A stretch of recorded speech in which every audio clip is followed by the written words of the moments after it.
Le territoire ukrainien était aujourd'hui occupé par la Russie, Madame Loiseau. Oui, il y a un territoire, la Crimée, où les habitants ont fait le choix en 2014 de rejoindre la Russie à travers un référendum gagné avec une écrasante majorité. D'ailleurs, avez-vous vu, Madame Loiseau, une vague migratoire massive en provenance de la Crimée déferler sur l'Europe? Non. Et pourquoi? Vous le savez très bien, parce que ce référendum reflétait la volonté de la majorité de la population. Dans l'est de l'Ukraine, où la population s'est soulevée contre le gouvernement de Kiev, les habitants attendent que les accords de Minsk, leur accordant un statut spécial au sein de l'Ukraine, soient enfin respectés. Oui, nous savons tous qu'il y avait une solution pour désamorcer ce conflit ukrainien.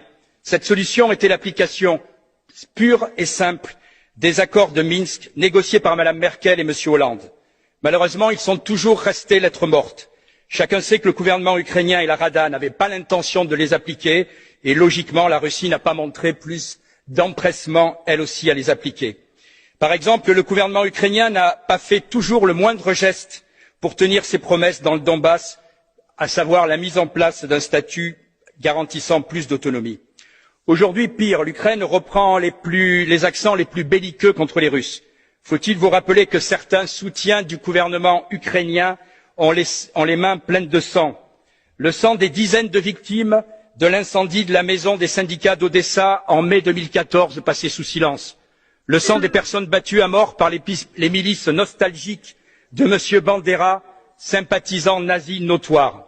Faut-il rappeler que la crise du Donbass doit son déclenchement à la décision du gouvernement de M. Porochenko de supprimer les langues régionales en 2014, le russe, mais aussi le hongrois, le roumain et même le tatar criméen.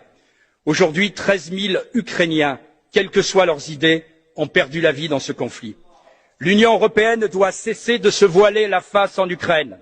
Le dernier rapport de la Cour des comptes de l'Union européenne commence en ces termes, je cite, « L'Ukraine est minée par la grande corruption. Le président Zelensky, qui enchaîne les échecs, joue d'ailleurs sur la montée des tensions pour sauver le peu de popularité qui lui reste. Censure